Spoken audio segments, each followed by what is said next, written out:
Bonjour Bon, Maxime. Comment vas-tu Maxime? on réussira jamais à faire un bonjour, enfin pas synchro justement, pas en même temps. Limite, il faudrait qu'on se mette un cadre de c'est toi qui dis bonjour en premier et qui accueille nos auditeurs. Et justement, j'en ai mis un juste ici. Ah oui, bien joué, bien joué. Eh oui, eh oui. Super. Bon bah alors, bienvenue à tous, bienvenue dans cet épisode de Savoir en deux podcast. Aujourd'hui, comme prévu, on parle de méditation. Ouais, on est sur une deuxième partie de la méditation. Donc là, on va approfondir un petit peu plus basé sur les recherches qu'on a pu faire. Ouais. Qu'est-ce que tu as trouvé toi sur la méditation, Maxime? Bah, pas mal de choses, bien sûr, parce qu'en une heure, mine de rien, on arrive à trouver beaucoup de choses. En tout cas, avant de parler de la méditation en elle-même, est-ce que tu savais? Oh, on part sur un fact On part direct? sur un fact. Ok. Est-ce que tu sais, non, même je vais le formuler autrement, est-ce que tu sais depuis quand ça existe? Alors, ça existe depuis vraiment très longtemps, des milliers d'années. Longtemps comment, Guillaume? Longtemps, des milliers d'années, au moins 2000 ans, Toi qui n'aimes pas les 3000 gens ans. qui te disent des infos vagues, hein? Mais par Longtemps? contre, je sais pas si c'est là-dessus que tu essayes de m'emmener, mais Ouais, c'est c'est ça. revenu à la mode depuis les années 1950. Moi, c'est ce que j'ai pu trouver. Alors moi, c'était pas là-dessus que je s'en venais, mais Ok. effectivement, ça date depuis. Enfin, alors, il y a certaines estimations, tout le monde n'est pas toujours d'accord, mais ça peut remonter, selon les estimations qui sont les plus lointaines, à 2000 avant Jésus-Christ, Ok. qui veut dire 1500 ans avant le bouddhisme, avant que ce soit vraiment incrémenté dans le bouddhisme, Ok. qui est pour nous, pour la société actuelle, on va dire La base de la la méditation. référence de la méditation, Ouais. de là que ça vient en réalité. Mais avant même que ce soit inclus, que ce soit une activité à part entière dans une religion, etc., il y avait des gens qui pratiquaient ça. Il y a des dessins archéologiques qui ont été retrouvés de personnes en position du lotus qui Ok. sont datés de 2000 avant Jésus-Christ. Donc, Fake. ouais, peut-être, hein, qui sait. Tu t'es renseigné sur le fait que c'était Fake peut-être un news. fake? Voilà, donc voilà, ça en dit long quand même, mine de rien.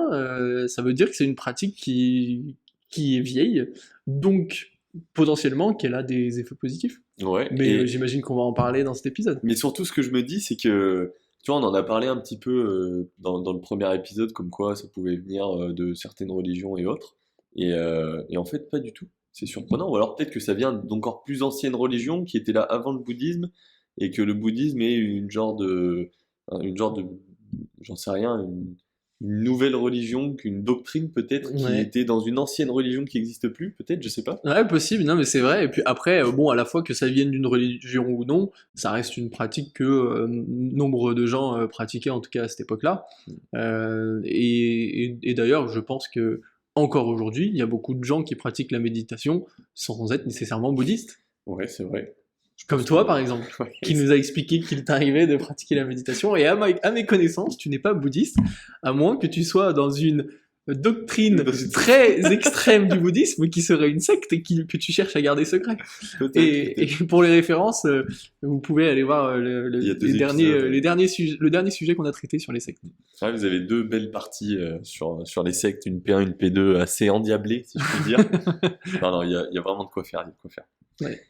Est-ce qu'on commencerait pas peut-être par définir ce qu'est la méditation Vas-y, déjà? je t'en prie. C'est un peu coutume Ouais. dans ce format Moi, c'est un de truc que j'aime refaire bien. la définition, mais je pense que c'est bien, c'est important de reposer les bases par rapport à ce qu'on a dit la fois précédente.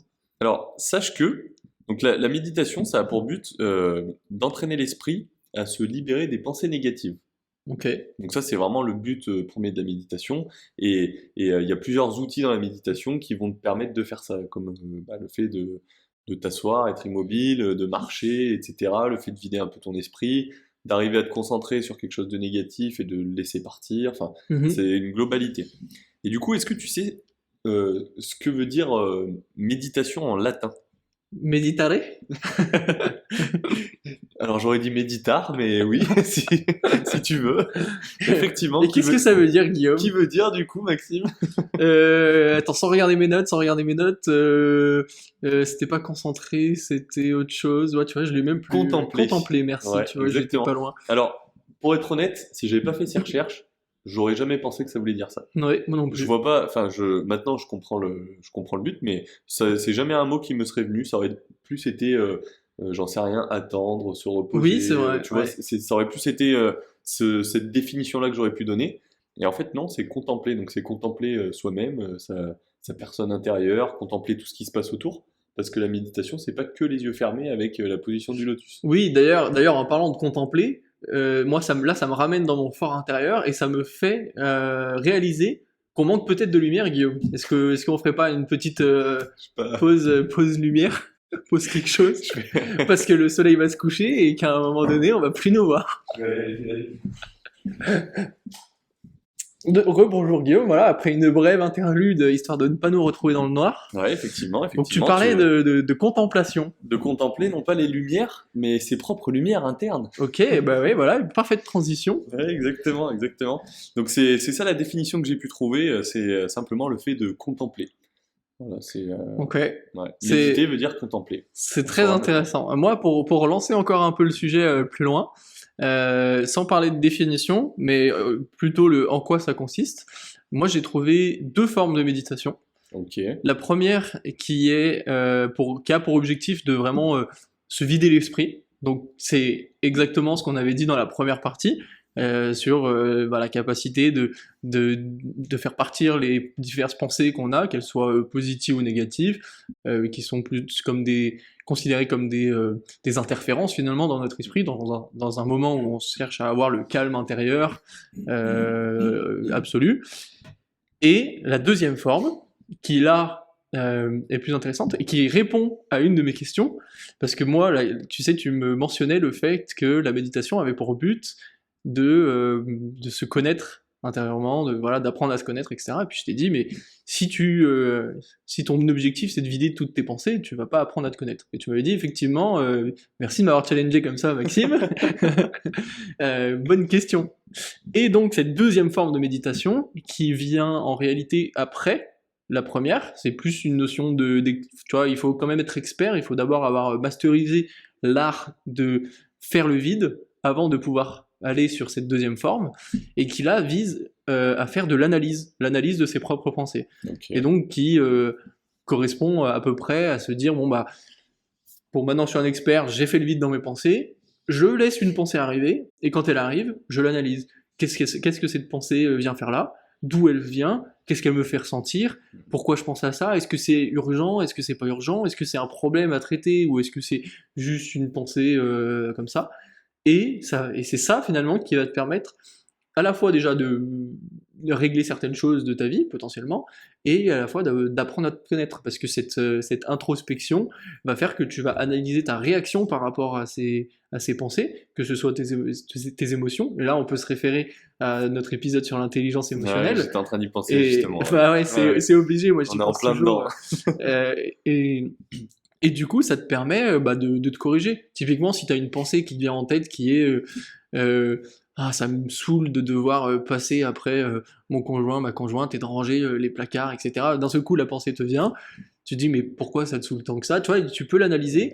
Et le fait d'être en pleine méditation fait que c'est pas les émotions qui vont répondre à ta question, à toutes ces questions-là, mais uniquement ta raison. Et ça permet de pas se laisser emporter par de la colère futile, etc., ou des émotions qui vont influencer en mal, on va dire, ta réflexion, et finalement de prendre une décision en fonction de tes pensées, qui sont au plus juste de ta personne, et au plus sain, on va dire, dans tes relations, etc., et dans ta vie. Mais du coup, est-ce que c'est ce qu'on appelle la méditation pleine conscience? C'est peut-être Cette deuxième étape. une des façons qu'on les nomme, ouais, c'est possible. Ouais, bah moi c'est ce que j'ai trouvé en tout cas, effectivement, c'est un peu le stade ultime, on va dire, la pleine conscience. C'est vraiment d'être conscient de tout ce qui se passe autour de soi, mais aussi à l'intérieur, et d'arriver à faire le tri et une analyse aussi précise de tout ce qui arrive dans notre tête, pourquoi ça vient, est-ce que c'est important, etc. Justement, t'en parles. Mhm.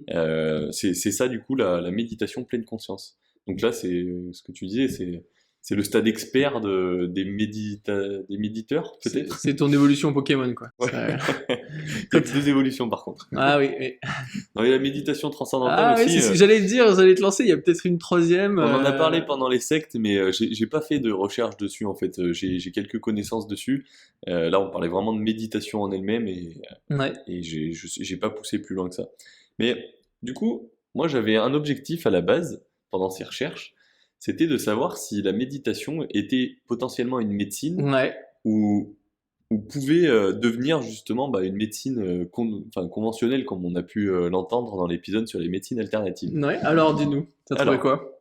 déjà, ce qu'il faut savoir, c'est que le terme médecine, il définit soit le médicament, soit le remède. Ouais. Donc quand on dit Remède, genre, ça peut être un protocole, du coup, ça peut être un processus, genre, ou une activité. ça va être un moyen de te faire guérir, alors pas forcément instantanément, mais un moyen de te faire guérir d'un problème que tu peux avoir. Ok. Donc, médicament ou remède, pour la définition de médecine. Donc, médicament, dans le sens quelque chose de physique, plus ou moins, que tu ingères. Ouais, quelque voilà. chose de palpable, quoi. Et Ouais. un remède, pas forcément, tu vois, une manipulation physique, par exemple, ça peut être un remède à un problème. Ou te dire de te mettre dans une position, une jambe, Fétale, par une jambe en l'air, une jambe pliée, recroquevillée, voilà, ça marche aussi. Ouais, ça c'est du yoga, ça, Maxime. Ah oui, d'accord. Ok. Donc, ce que j'ai trouvé aussi, c'est que la méditation en elle-même, c'est la médecine de l'être. Pas de l'être, une lettre, hein, mais Oui. de l'être, la personne. Ah, faut soigner les lettres. Sauf que le D'ailleurs, truc, s'il y avait un médecin des lettres, il pourrait nous corriger sur plein de mots. Dites-nous dans les commentaires, les médecins des lettres, faites le petit Un chef là. Ah, il a dit lettrologue. n'importe quoi. Il a complètement écrasé cette lettre et ce mot là. Horrible. Alors, est-ce que c'est conventionnel, un médecin des lettres? Je Ah, suis pas sûr. Est-ce qu'on appellerait pas ça un professeur, peut-être?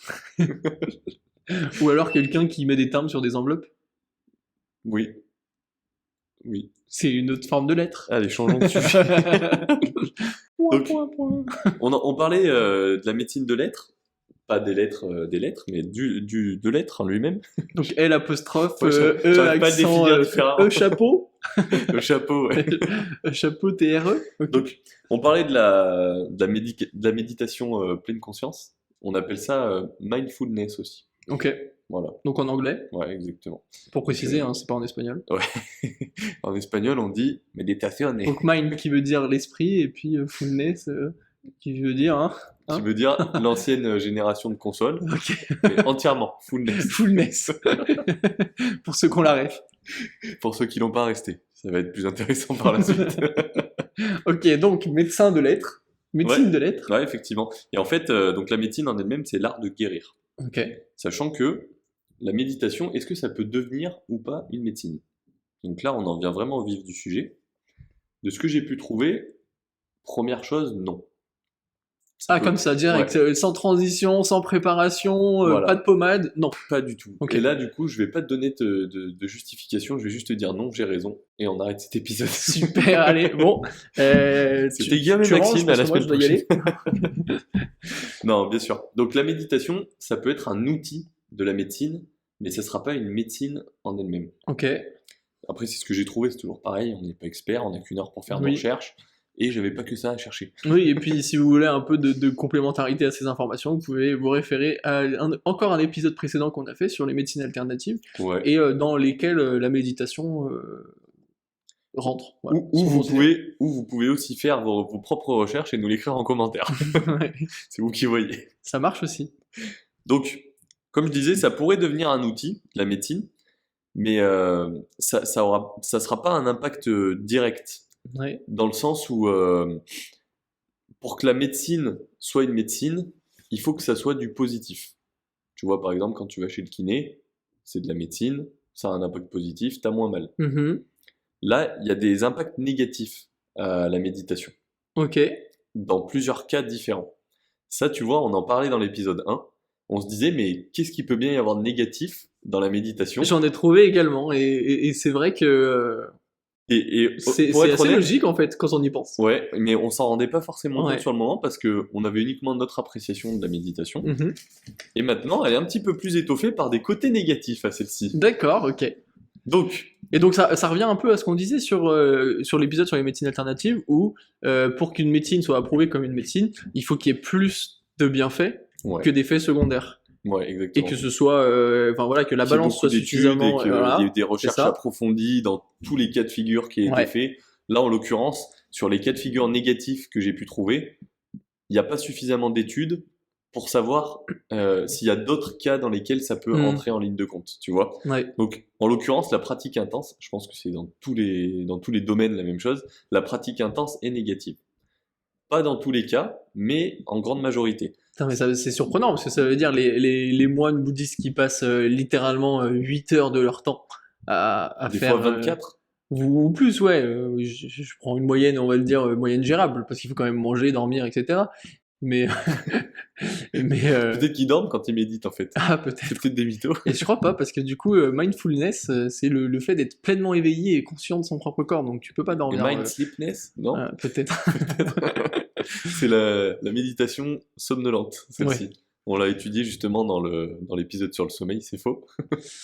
Ouais, mais du coup, ouais, c'est surprenant. Alors, ça voudrait dire que tous ces moines, soit ont trouvé une méthode miracle pour pas avoir les effets secondaires, soit ils s'y sont habitués, Soit ils font pas partie des cas de figure dans lesquels on va rentrer. soit ils font pas partie des cas de figure. Peut-être, Ok. peut-être. Ah ouais. Peut-être que quand tu vas pour devenir moine, il y a plusieurs prérequis et il y a par exemple ne pas faire de crise de paranoïa, Ah, hein, ou ne pas être sujet aux crises de paranoïa, oui, plus dans ce sens. Ok. par exemple, ou ne pas être sujet à faire trop de crises d'angoisse, par exemple, Ouais. ne pas être quelqu'un de très stressé de base, peut-être, je sais pas, et qui fait que si tu fais trop de méditation, tu vas avoir tendance à trop réfléchir et du coup à te plonger dans quelque chose qui peut t'angoisser potentiellement si tu n'arrives pas à t'en sortir. Ok. Peut-être que la méditation, même à outrance, au-delà d'une pratique intense, ça pourrait te permettre de contrebalancer. Je sais pas, j'ai pas eu l'information, je sais juste que pratique intense, il y a certains cas justement où c'est un peu compliqué. Aussi si tu as des douleurs intenses. Alors cette partie-là, j'ai pas réussi à trouver de justification derrière, mais potentiellement c'est peut-être positionnel. Le fait de trop méditer dans une même position peut faire que tu vas avoir des problèmes physiques, je sais pas. J'ai pas eu d'informations là-dessus. Ok. On est que sur de l'hypothèse. Dites-nous, donnez-nous la réponse, Ouais. la vraie, dans les commentaires. Si vous êtes méditateur et que vous faites aussi de l'ostéopathie, n'hésitez pas à nous le dire. Et du coup, le dernier, c'est des états euphoriques aussi. Ok. Justement, on en parlait dans l'épisode sur les sectes, la méditation transcendantale Ouais. peut amener justement à cette partie-là d'état d'euphorie avec une visite d'autres mondes, etc. Enfin, ça peut être assez dingue, d'après ce que j'en sais. Je me suis pas Hmm. renseigné dessus, mais d'après ce que j'en sais, ça peut être vraiment assez dingue et tu peux vivre des choses que tu pourrais pas vivre en temps normal. Ok. Donc ça, c'est les cas de figure dans lesquels justement bah, il y a des risques de faire trop de méditation. Si vous êtes une personne dans ces cas de figure-là, allez-y mollo sur la méditation. Et dans même, je pense, une majorité des cas de figure, allez-y toujours mollo. En fait, c'est un peu comme toutes les habitudes qu'on cherche à prendre. On peut pas les prendre de façon drastique. Il faut y aller de façon progressive. Il faut habituer notre corps. C'est un peu comme faire du sport. C'est pas parce que d'un seul coup on se dit je veux aller à la salle qu'il faut y passer 4 heures par jour, 7 jours sur 7 pendant 3 semaines. Là, c'est pas possible. En fait, même juste au bout C'est du troisième jour, contre-productif. votre corps il va vous dire non, vous allez même pas réussir à soulever un poids le quatrième jour. Et puis voilà, donc là, ce sera réglé. Mais pour la méditation, moi j'ai trouvé d'autres effets négatifs que ceux que tu as évoqués Ok. et qui sont principalement liés justement alors principalement pour les débutants et là c'était très spécifique. C'est spécifique sur tout ce qui va être d'une retraite spirituelle liée à la méditation. Donc tu vas avoir par exemple des personnes qui vont aller faire une retraite pendant 10 jours où ils vont méditer pendant 10 jours. Donc, qui là est plutôt drastique, parce que Ouais, souvent carrément. c'est des personnes qui cherchent à s'initier, qui n'en pratiquent pas nécessairement, mais qui se disent bon bah j'ai envie de découvrir, je vais faire cette chose-là, ça va me permettre d'apprendre à le faire avec les bonnes méthodes, d'être suivi par quelqu'un qui t'apprend à faire le truc correctement, dans le futur pouvoir le faire soi-même. Et en réalité ça a des contraintes négatives. Mais Ok. avant qu'on parle de ça, peut-être que tu voulais finir sur toi, sur ta partie, s'il y a d'autres choses que tu veux exposer pour Bah, continuer de justifier peut-être que la méditation n'est pas une médecine. Est-ce que tu as d'autres éléments alors, non, c'est vraiment plus sur des côtés négatifs toujours. C'est que méditer, ça peut avoir des risques, même sans en abuser. Sur les personnes qui souffrent de psychose aussi. Ok, Tu vois, ça, c'est un truc que j'ai pu trouver, de stress post-traumatique ou qui ont des tendances suicidaires. En fait, globalement, je pense que c'est en particulier toutes les personnes qui, en se retrouvant livrées à elles-mêmes dans leurs pensées, peuvent se perdre. Hmm. C'est ce que j'en conclus. Ok, J'ai pas forcément trouvé de vérité absolue là-dessus, mais c'est ce que j'en conclus, c'est que si on a peut-être des tendances peut-être quelques faiblesses mentales ou des choses comme ça, des gros moments de difficulté ou des maladies mentales, ça peut être quelque chose qui peut nous faire sombrer encore Hmm. plus et pas du tout une médecine qu'il faut utiliser, tu vois. Ouais, Ou c'est un sûr. outil. Et je te rejoins là-dessus parce que moi j'ai trouvé un des principaux effets négatifs de là, pour le coup, la méditation en général. Et là, on parle bien de quand tu arrives dans la deuxième forme de méditation, pas que celle où tu fais le vide, parce que faire le vide, bon, finalement, tu te protèges un peu aussi de tes pensées et plein de Ouais, bien choses. sûr. Mais quand tu arrives dans cette phase où tu cherches aussi à travailler un peu sur toi, faire du développement personnel, aller sur certaines pensées, les analyser, etc. Là, on va avoir pas mal de risques liés à toutes les personnes qui ont eu des traumas dans leur vie, parce que bah, tu peux te confronter du coup à des pensées que tu avais peut-être refoulées, qui étaient loin dans ton passé, peut-être même que tu avais oubliées et qui reviennent. Et quand elles reviennent, elles sont destructrices, Ouais. parce que ça lié à un trauma de l'enfance, par exemple. Alors, autant parler de ces traumas dans un cadre qui est fait pour, c'est-à-dire par exemple aller voir un psychologue, etc., c'est une bonne chose parce qu'il y a quelqu'un qui est là pour t'aider, pour t'accompagner, pour te donner des solutions, Ouais. pour te donner un support, etc. Autant le faire tout seul dans sa propre tête, ben, si c'est un trauma, c'est pour quelque chose, il y a une raison pour ça, et si on l'a refoulé, il y a une raison. Et donc le faire ressortir tout seul soi-même, c'est pas une bonne chose. Ouais. Et ça a des répercussions qui peuvent être très négatives et destructrices. Donc voilà, Ouais, ça c'est. ça me surprend pas du tout. Au Ouais. final, c'est ce qu'on disait juste avant. C'est que si il y a vraiment un truc très négatif, le fait d'être enfermé sur toi-même, ça va avoir ça peut avoir des répercussions qui sont très violentes, quoi, au Ouais. final.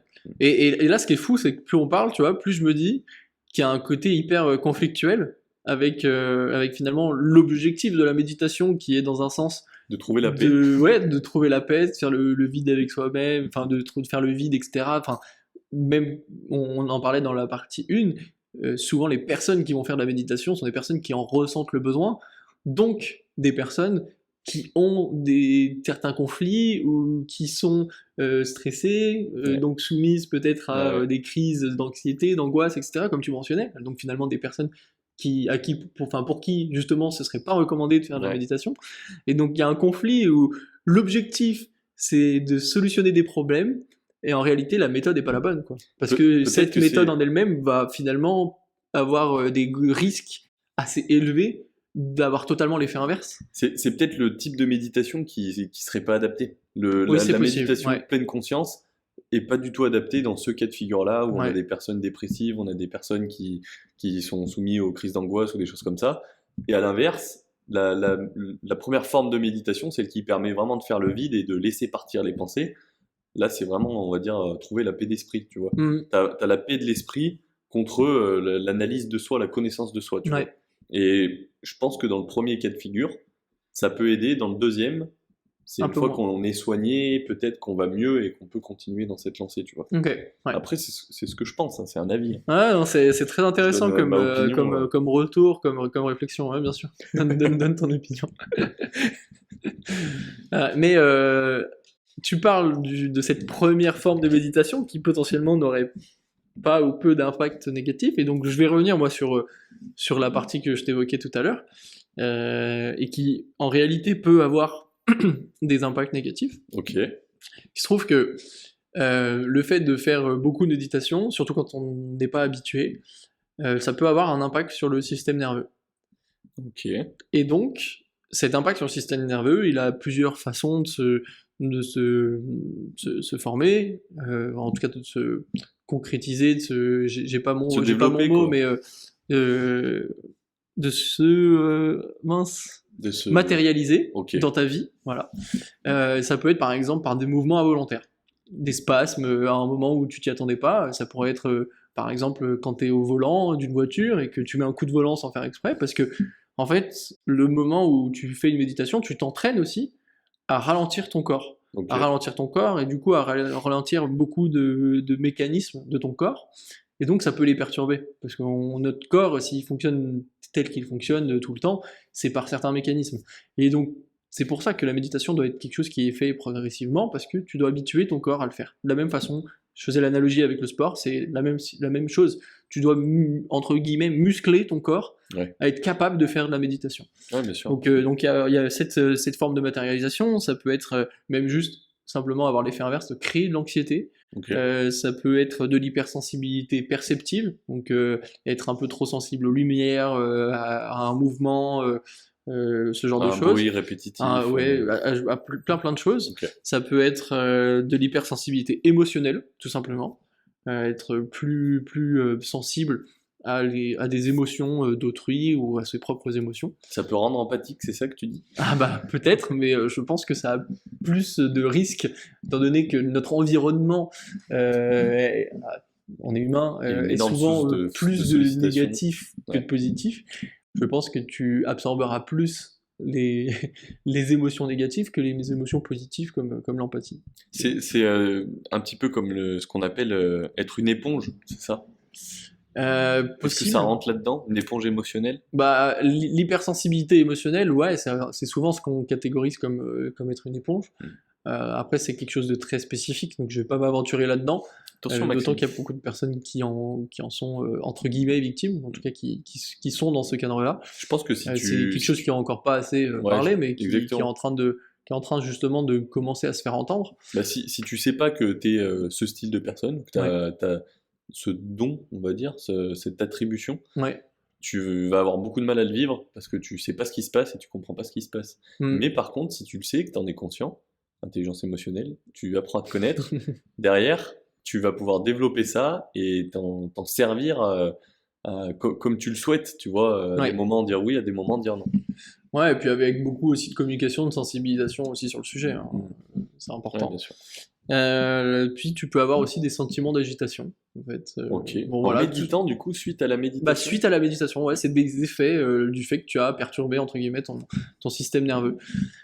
Donc ça, c'est, on va dire, plutôt le côté un peu où tu le ressens de façon physique, souvent. Tu vois, tu vas te mettre à... Enfin, l'hypersensibilité, derrière, ça va avoir des répercussions physiques. Donc, que si elle est perceptive, tu vois, tu vas devoir fermer les yeux parce que les flashs de la voiture d'en face sont trop violents pour toi, ou je ne sais quoi. Enfin, tu vois, ça peut, derrière, tu sais, un peu conséquences en cascade, avoir des répercussions hyper négatives.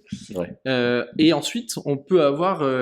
au-delà de ça, des répercussions négatives, donc là qui sont plus liées au système nerveux, mais par rapport à la méditation, et là on est un peu plus sur du coup la méditation de conscience de soi, c'est que l'objectif de cette méditation de pleine conscience là, c'est de revoir ses perspectives sur le monde, sur la vie, etc.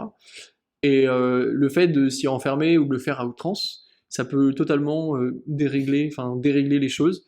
On se retrouve à avoir des perspectives qui sont totalement mauvaises sur la vie, des réalisations. Et en fait, ça peut causer psychologiquement Un isolement.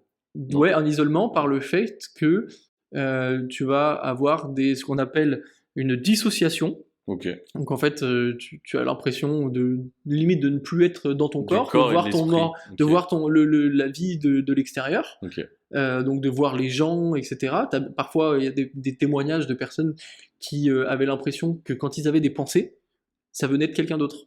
Genre c'est comme si là, dans ma tête, je pensais, et j'avais l'impression que c'était une pensée qui venait de toi. C'est le Genre. cas. C'est tu es télépathique.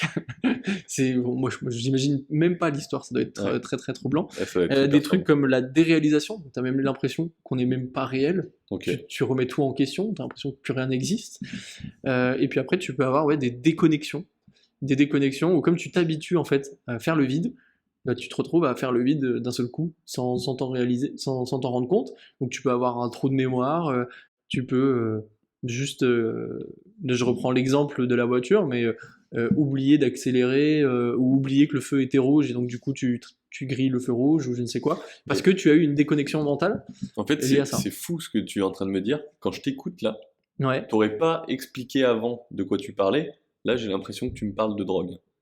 J'ai vraiment l'impression que Ouais, c'est vrai. c'est les répercussions de la drogue, enfin, tout ce qui peut être les effets très néfastes de la drogue, quoi. Avoir des déconnexions à cause de telle ou telle drogue. Enfin, vraiment là, j'ai cru que tu étais en train de me parler de ça, quoi. C'est fou de se dire que il y a une semaine, on se disait la méditation, il n'y a pas d'effet négatif, c'est top, franchement faites-le. On était en train de donner des conseils pour faire de la méditation.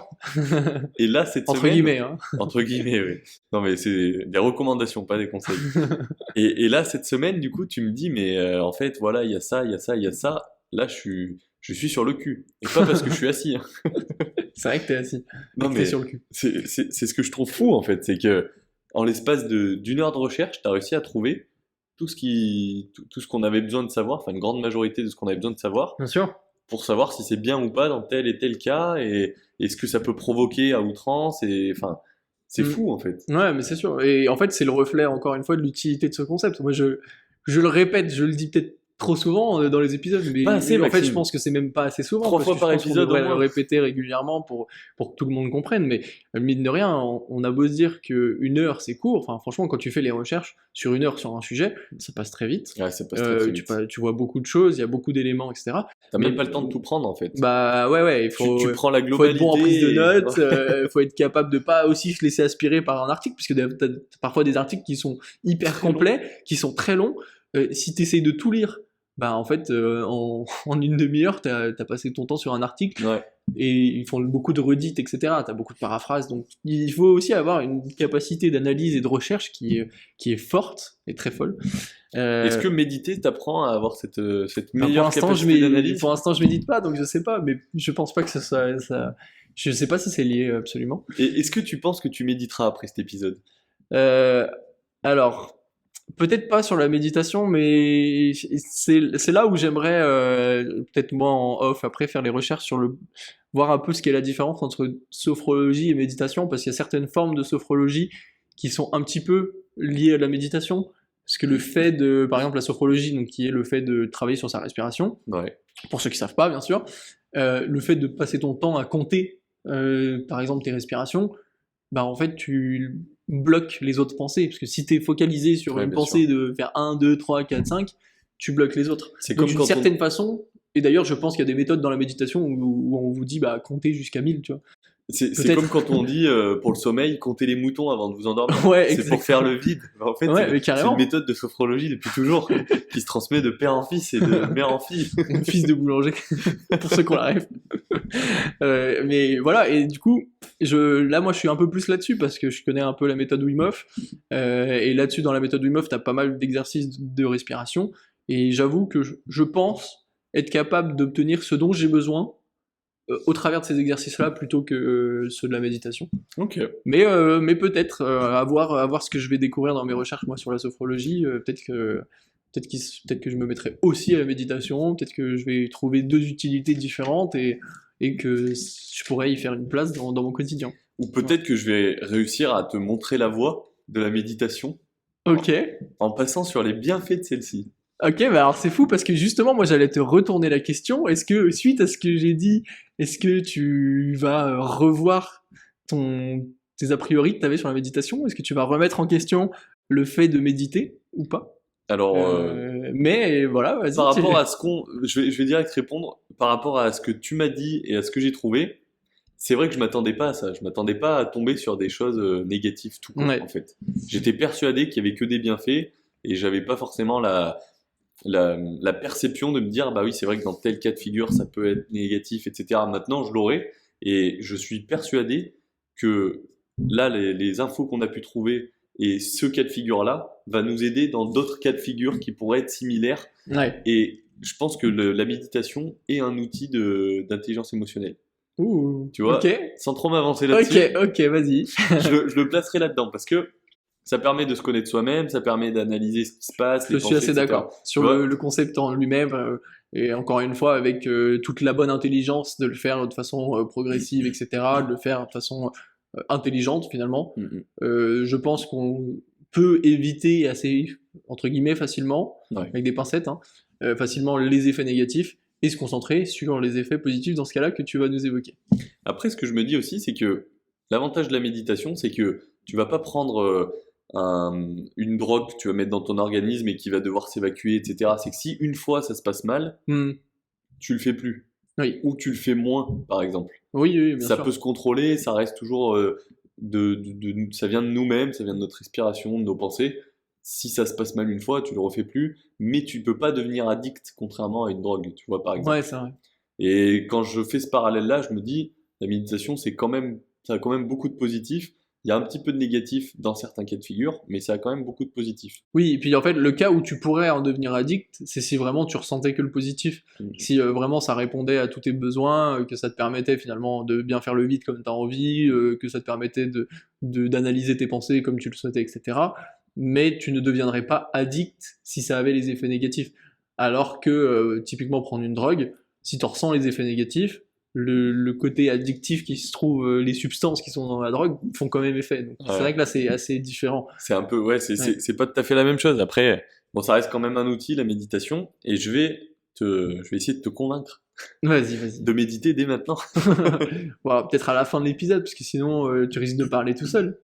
Alors, sache que déjà, il y a un très grand nombre d'études. On en parlait dans l'épisode 1, que pour que ça devienne une médecine reconnue, il faut qu'il y ait beaucoup d'études. Donc là, on s'est rendu compte il manque d'études sur la partie négative, sur les cas de figure dans lesquels il ne faut pas l'utiliser.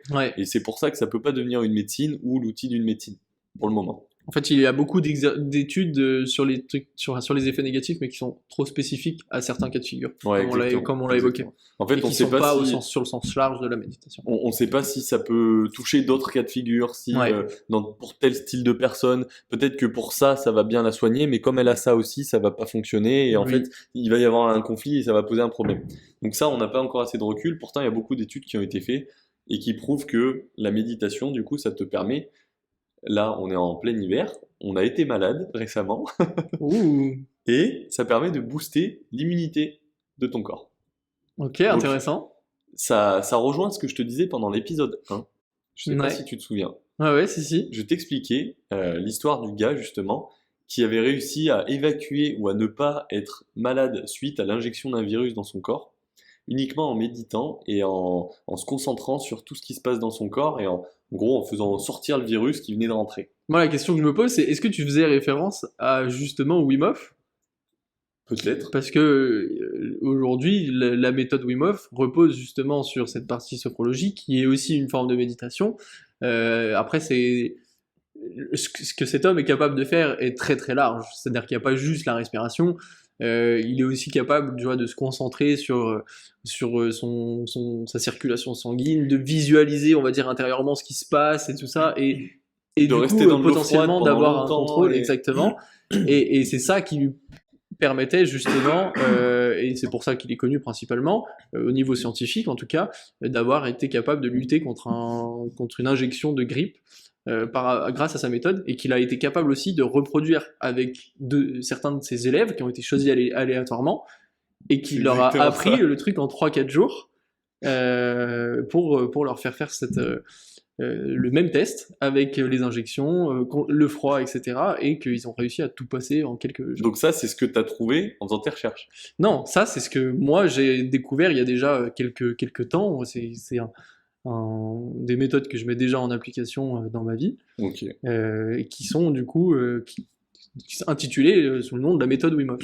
Incroyable en tout cas. Voilà, donc, révolutionnaire. C'est quand même ça que je trouve fou, c'est que pour vous qui êtes souvent malade, s'il y en a, méditez. Si vous n'êtes pas sujet à la psychose et à la paranoïa et à d'autres choses qui ne sont pas encore sorties. On a aussi le fait de pouvoir éloigner la dépression. Ouais. Alors, en l'occurrence, il y a un peu de oui et un peu de non.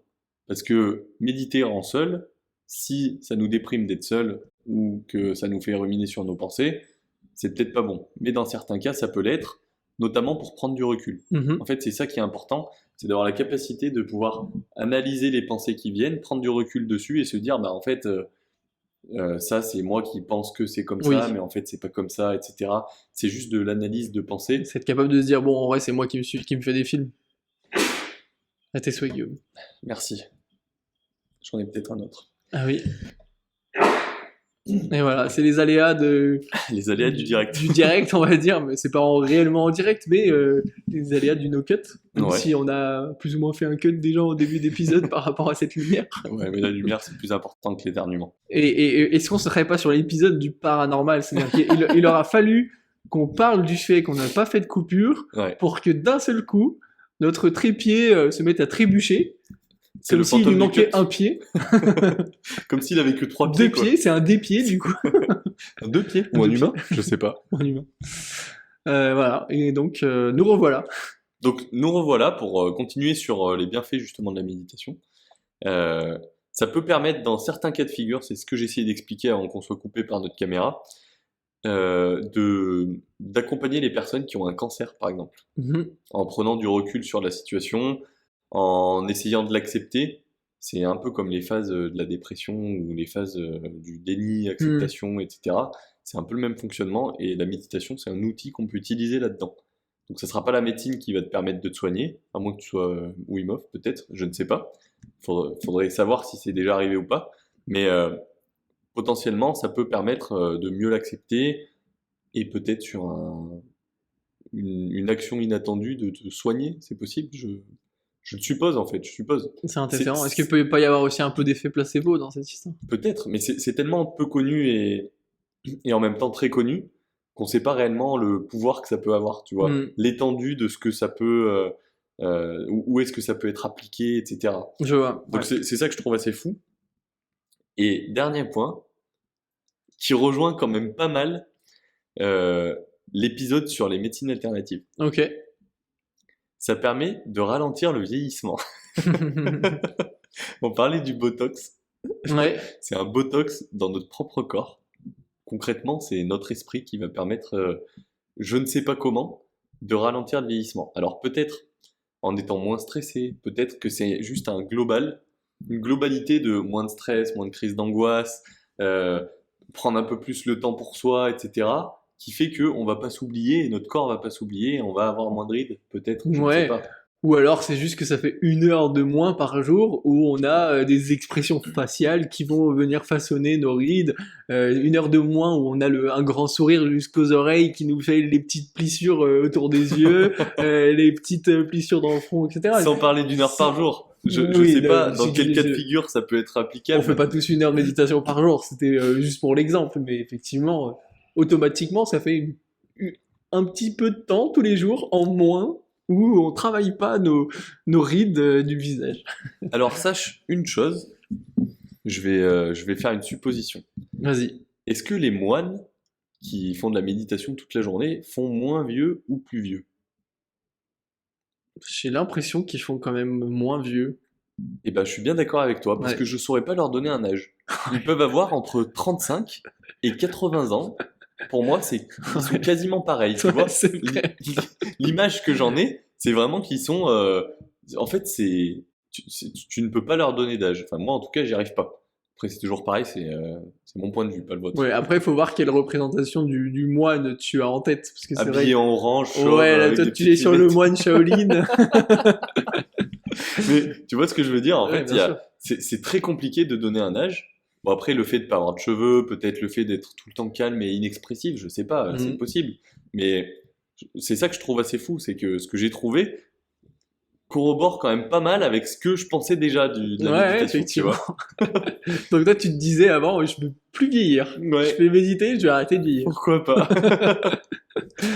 Mais Euh, non, je trouve quand même assez fou. Je trouve ça quand même assez fou. Est-ce que toi, tu as d'autres choses à dire, peut-être sur des bienfaits? Peut-être que tu as trouvé des bienfaits, des études, des choses comme ça?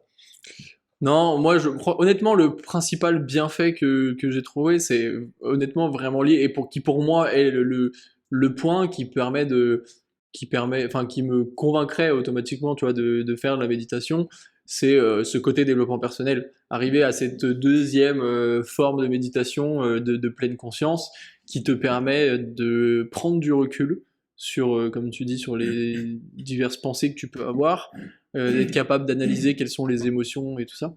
Et en fait, moi je trouve ça fascinant parce que on est des créatures d'émotions, les humains, et on le sait tous, on arrive facilement à dire des choses qu'on pense pas sous le coup de l'émotion, à prendre des décisions qu'on devrait pas prendre Sous le coup sous de le coup de l'émotion, l'émotion ouais. aussi, parce qu'on réfléchit, en fait, on agit souvent beaucoup trop vite, et quand on agit vite, on agit sous le coup de l'émotion, et cette méditation, en fait, permet de justement se couper entièrement de ses émotions et d'avoir une réflexion qui est purement objective sur nos propres pensées. Et en fait, je trouve ça ouf, c'est de se dire, en fait, pendant la méditation, tu es ton propre professeur, tu vois, c'est celui qui te regarde un peu de haut quand tu es à ta table de classe en train de faire ton petit exercice, puis il te regarde et il regarde ce que tu fais, et puis tu sais, il a deux doigts de te dire bon, ouais, c'est pas ça là, faut que tu fasses autre chose, tu vois.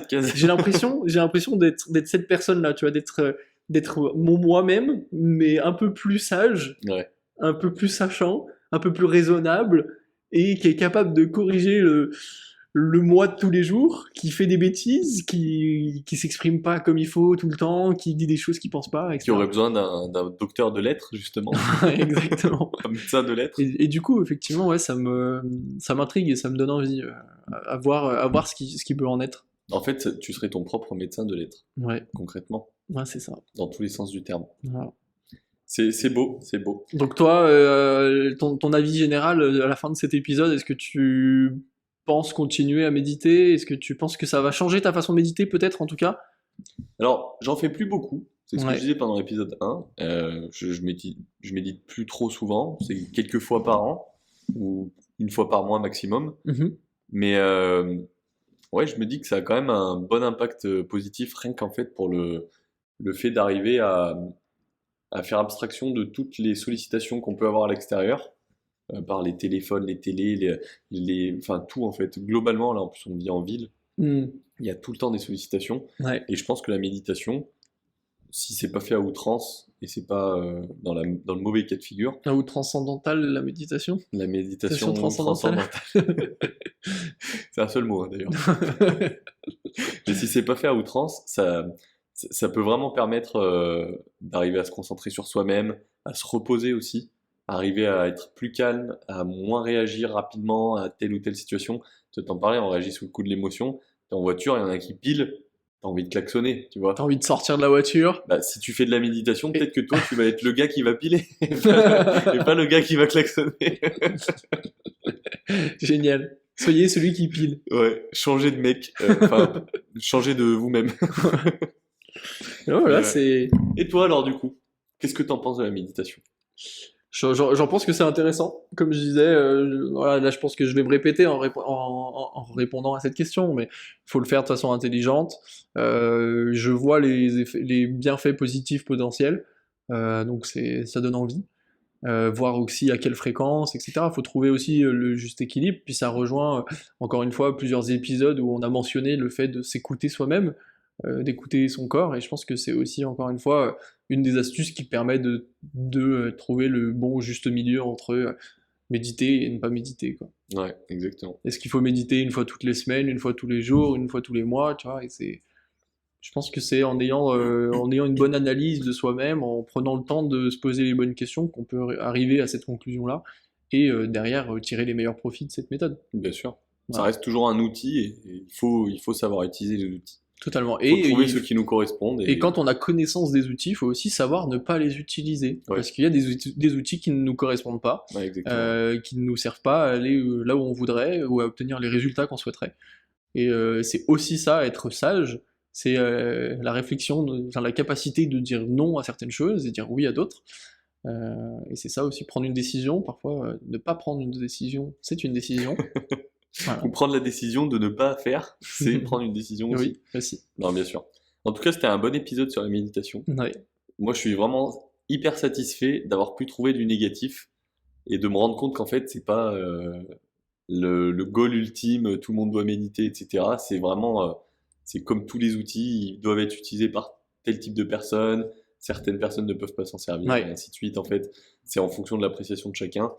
Et je vais peut-être méditer un peu plus. Je le promets pas, mais je vais peut-être essayer. Ouais, c'est vrai. Ah, moi aussi, je suis satisfait qu'on ait pu justement un peu plus éclaircir le sujet de la méditation. Et surtout, moi, ce que je trouve bénéfique, et là je le précise, c'est que peut-être que certaines personnes, en venant sur cet épisode, s'attendaient à ce qu'on leur explique comment méditer. Et en fait, en réalité, nous, c'est pas le concept du tout de ce podcast. On cherche pas à faire des recommandations, à faire des tutoriels, à Une jambe expliquer en l'air, l'autre pliée. comment faire les choses. Nous, on cherche à développer nos connaissances sur des sujets. Et en fait, savoir méditer, c'est pas développer des connaissances sur la méditation, parce que on peut savoir méditer sans réellement savoir quels sont les objectifs, quels sont les risques, etc. Et là, ce travail qu'on a fait, c'est aussi, on va dire, la première étape pour moi avant d'aller dans se lancer dans une nouvelle activité.